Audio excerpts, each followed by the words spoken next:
Probably what we'll do is we'll do 2 skits and people can be in different ones. Me and Aaron want to do one. Okay? And what I'd like to do, I'd like to mix a little bit younger and older kids. All right, how about me and Lena? I want to think about things that might really happen in the yard. Then the other kid gets it, and then they have a fight. Okay, so we need 2 kids playing ball. Yeah. Okay, and then another kid who comes up. Yeah. So there are 3 kids in the problem. Yeah. And a fight would happen with the ball. Does this happen? Yeah. Yes. We need someone who's going to come and steal the ball. Ethan. Ethan, you want to be in this problem? Okay? Okay, now Brendan, you're pretty mad. Somebody's got to fall down and get hurt. No real touching. Uh-oh. Okay, Aaron, you're the friend and you see what happened. So, now are we going to call peacemakers? Kyle, you get Ellie on to come help you, okay? What? There's a problem. Okay. Okay, so you got everybody settled. Now what are you going to do, peacemakers?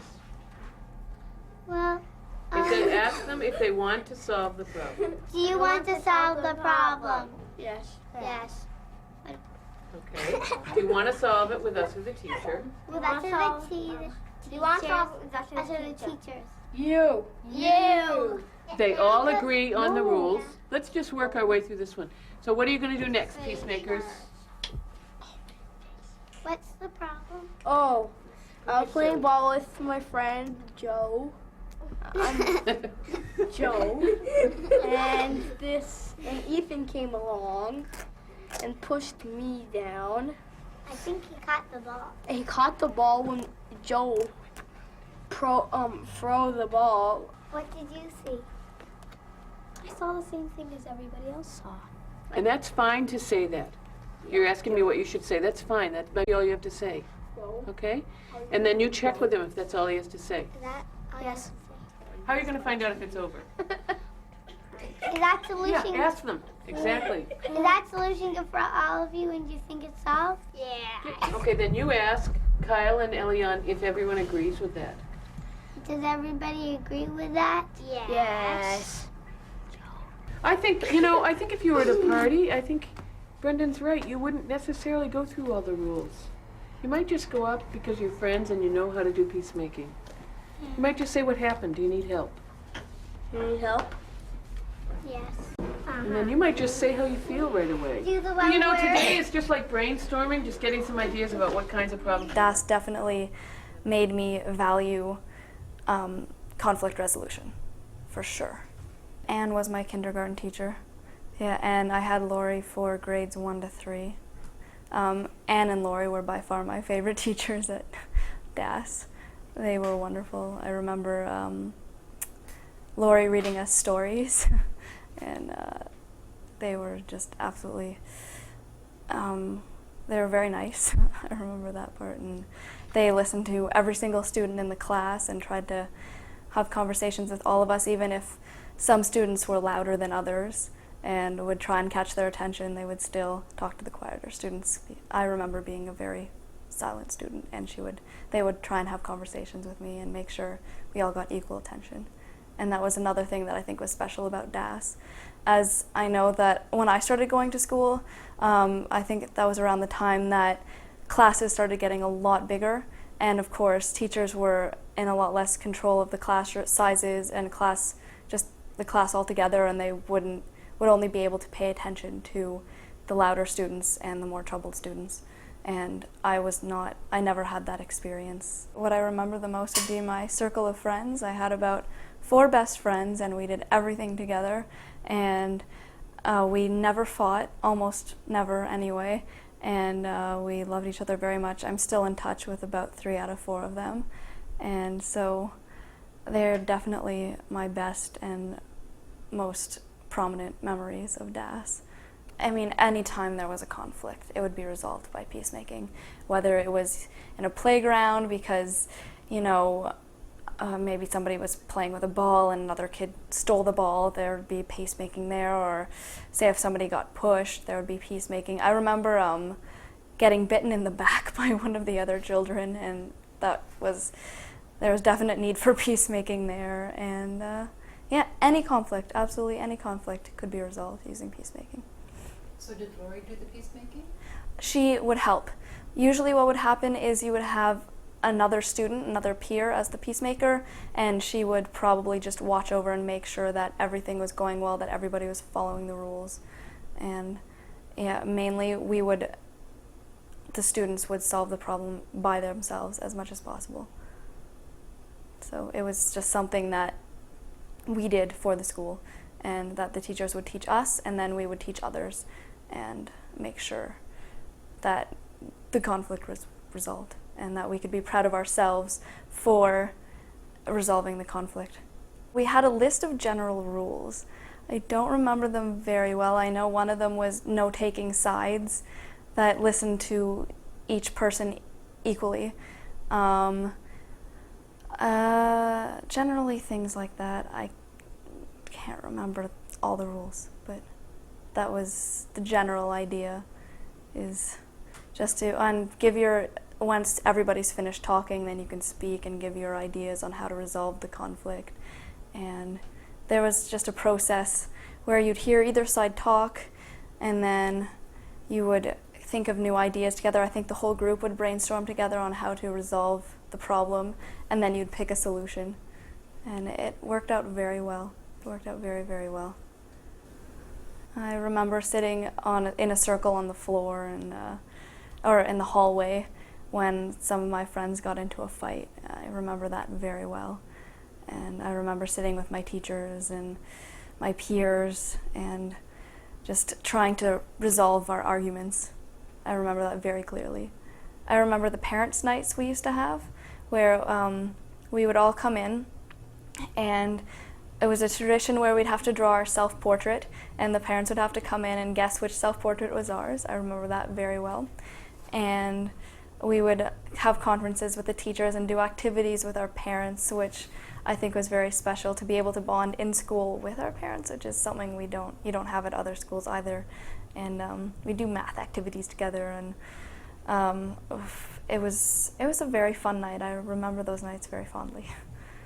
I really wanted to stay with my friends. That was one reason I did not want to leave DAS, but also because of what was going on with the government and the class expansion. Eventually we heard about the Linden School. We heard it was a small private girls' school, non-profit, and we thought that maybe it would be better to send me into the private system, and that it was still kind of alternative, just like DAS, that it wasn't,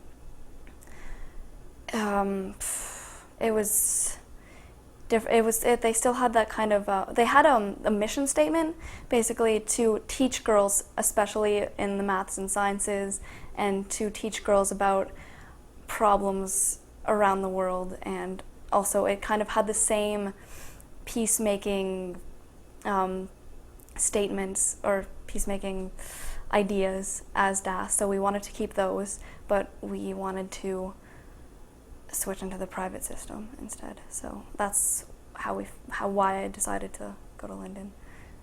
I never used my peacemaking skills since. I mean, we didn't use the skills in that way. We never got to sit down in a circle and use the rules or be peacemakers anymore, but I think it taught us all to just always be peacemakers and always try and help out and make sure that your friends aren't getting in fights. I remember I never liked seeing anybody in fights. I would always try and help resolve conflict at school, and although peacemaking wasn't the same, I think it all taught us a very valuable lesson in mediation. And absolutely. It's funny, in grade 8 I had an English teacher who was completely different. We didn't do a lot of academic work. That was another time she also focused on peacemaking and making sure the class knew what peacemaking was.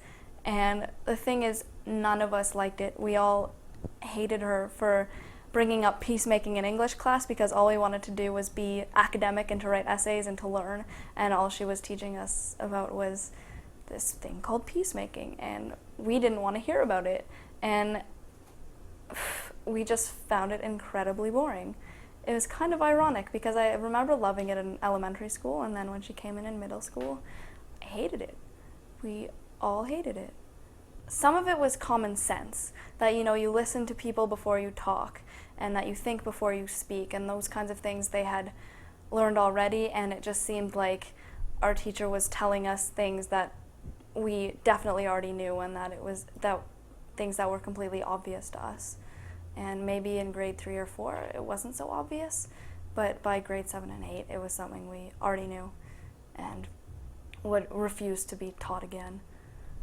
So the optimum time for something like that It's is probably at a younger age, I'd say.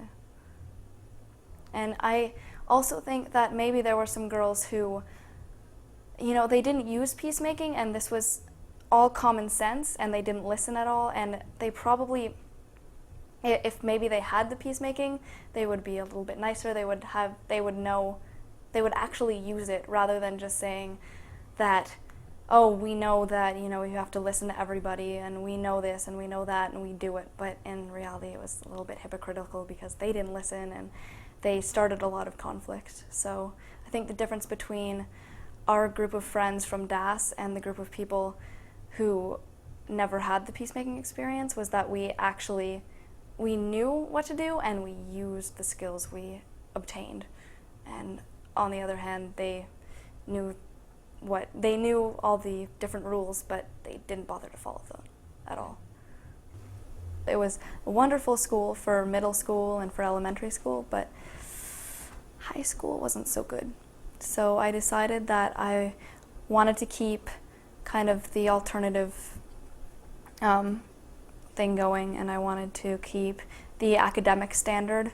So I went to Vaughan Road Academy, it's a public school, and I'm in the International Baccalaureate program, which is a very academic program. And I think it's also a little bit different from most public schools. It's a little bit smaller. It's 900 kids, but in my program there are about 50, and my classes aren't too big. They're about 20, 25 people. And generally, I think there's just a different kind of school spirit than at other schools. There was a pretty big adjustment. Linden was kind of the size of a house, only about 120 students in the whole school. So I was getting used to a much bigger school and bigger classes, co-ed, of course, and the academic standards were, I think, a little bit higher than the ones at Linden. There was more homework, a little bit more stress, but I got used to it fairly quickly, and I never once doubted my decision to switch. But I do enjoy hearing about world issues and hearing how everybody else, how the UN resolves their conflicts in comparison to at DAS. It's very different. Of course, there's a lot of loud debating and long speeches, and I'm sure I couldn't have done that when I was in grade 4, but there's definitely a connection. And it's another way of mediating conflicts, and it's a very, very long process, especially because, well, these are world issues. It's not just a question of who stole whose, you know, lunch or lunch money, or it's on a bigger scale. You're solving issues which will, you know, affect millions of people, not 1 or 2 people. So the process is very different, but you know, maybe in the long run, peacemaking will help me become a diplomat. I don't know. My passion is music, and I really hope to go into the music industry. I don't like performing, but I would like to get behind the scenes, maybe work in a recording studio or something like that. I'm not sure yet. I think what I want to do next year is go to McGill and go into a general arts program and just take all the courses I love and figure out what I can do from there. Because things aren't concrete yet. I still have a few years to decide.